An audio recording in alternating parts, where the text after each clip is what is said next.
Hey guys, it's Vera Wylde. Now this one is not going to be a tips video. This is one more just kind of for me and for fun because I did not that long ago go over 1,000 subscribers on YouTube, which thank you guys so much for your interest and your support and all that for everything I've been doing. And also a while back, actually, I went over 1 million views on my Flickr account and never really did anything to mark that occasion either. So I'm sort of consolidating it all together, and I asked you for your questions, anything you wanted to know about me, my past, just anything that you were curious about that I hadn't just sort of said in the course of making these videos. And I did get a lot of responses. I'm not going to get to all the questions. I don't want this thing to just go on forever and be too self-indulgent, just a little self-indulgent enough. I did get quite a few sexually explicit questions, so I just want to get the answers to those out of the way as quickly as I can. No, yes, no, never. One time, I'd be open to trying it again. Not really my thing, and ew. So, now that those are out of the way, we can get to a little more, I say normal questions. Is there really a normal question to ask a crossdresser and a drag performer? I don't know.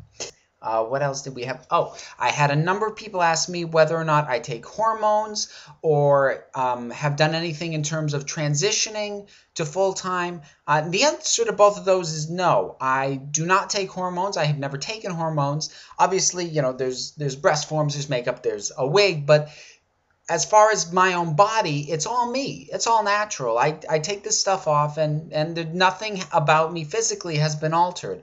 And I never really considered transitioning fully, and I know that that's not something I would want to do. This is a very significant and very important part of my life, but I've never felt out of place or wrong in my male body as well. So I do find the balance with both of them, and am very happy with that. Some people do feel that they're a woman trapped in a man's body, and they do transition, and that's not a feeling that I have for myself. I have this other aspect of myself that I bring out and I express.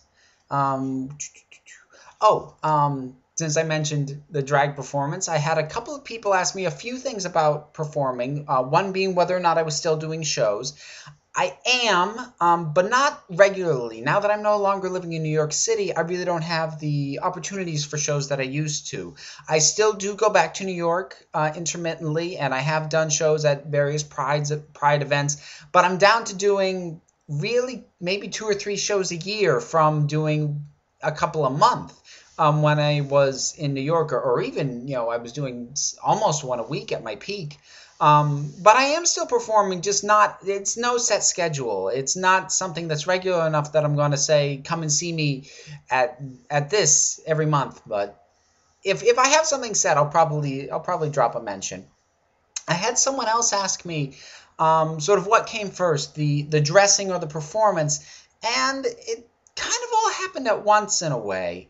They were very separate, but I came into my own as a performer, separate from coming into my own as a crossdresser, because I did get into theater and acting and chorus and all of that, in sort of middle school and through high school, and that was I really loved that, and I always have. And when I sort of got into the dressing more heavily, that was sort of doing it as performance just was sort of my way of getting this to feel right for me, because in a way, and it's sort of weird to me to think about it, but in a way, doing this on a stage in front of people felt more natural than doing it at home alone. That felt a little bit weird somehow. So actually for myself, doing the performance really helped me sort of bring all this together to a level that it is at now. So the answer is that it kind of all happened together at once, and then sort of the two married, and here I am. I did have a question as to sort of when I started dressing, and that's a little bit hard for me to nail down. But I have sort of, I've seen pictures of me, as young as like 3 in a tutu, but I have very vague memories of that. So I think that was just, playing dress up and not really thinking in terms of masculine or feminine, so I don't really count that. Um, when I was sort of just hitting puberty, more in the neighborhood of 10, 11, 12, I did start experimenting with dressing, excuse me, um, and just sort of looking at myself in the mirror. My memory of that, though, was of more sort of looking at myself from the neck down, because obviously at that point I hadn't really developed body hair, and picturing that I was looking at a girl. And it was only sort of over time that I started to actually see myself as that girl. That actually stopped for quite a while because I was an only child growing up. And then my mother remarried to a guy who had 5 kids. So suddenly my privacy was pretty much gone. And so dressing really went away until I got to college. And then I sort of rediscovered that, and that came back, and it kind of went from there. I didn't start going out until I was out of college and living in Boston. And it went from there on. What else was there? I had a question whether or not I was ever bullied as being effeminate or unmanly or anything like that. And I wasn't, I think partly because, at least I don't think I'm a particularly effeminate person. I obviously have this whole side to my personality, but when I'm out of this and as a man, I may not be the manliest guy going, but I'm not particularly effeminate. And I didn't get picked on for that, at least not to my face. There was probably stuff said behind my back, but I didn't hear it. So it never really bothered me. I was very lucky in that sense. I was at a school that, for as small a town as I lived in, it was a very large school and a very diverse school. So I kind of lucked out with that.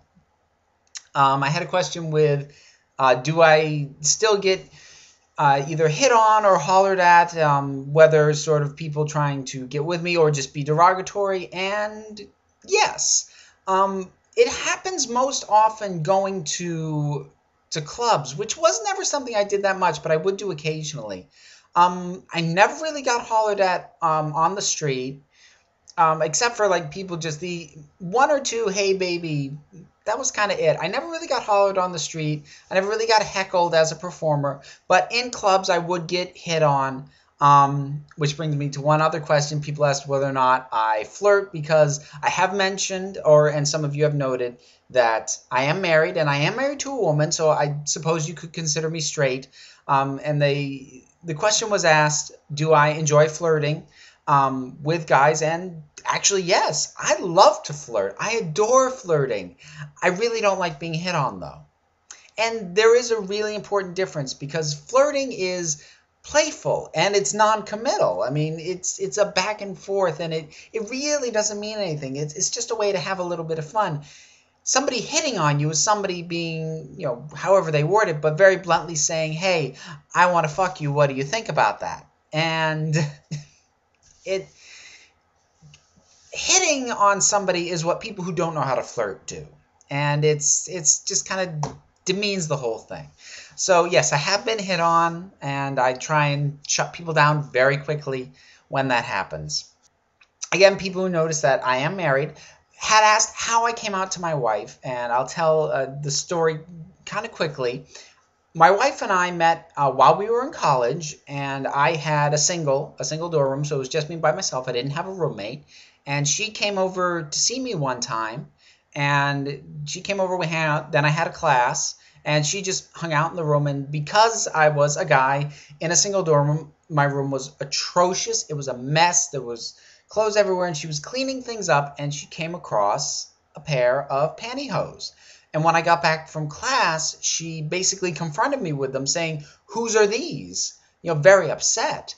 And I told her that they were mine. And her reaction was basically, oh, well, okay then. And we didn't really talk about it formally for a while, but she just kind of understood. Just right with that. And one of the many reasons that I adore my wife and I love her to death. So that's pretty much it for questions that I'll be answering this time. Like I said, if I get good response to this, I may take more questions and do another one of these later. So feel free to keep them coming. And thank you again. 1,000 subscribers, 1 million views. All of that support, it means a lot to me. And And I hope you guys continue to enjoy what I put out there for you.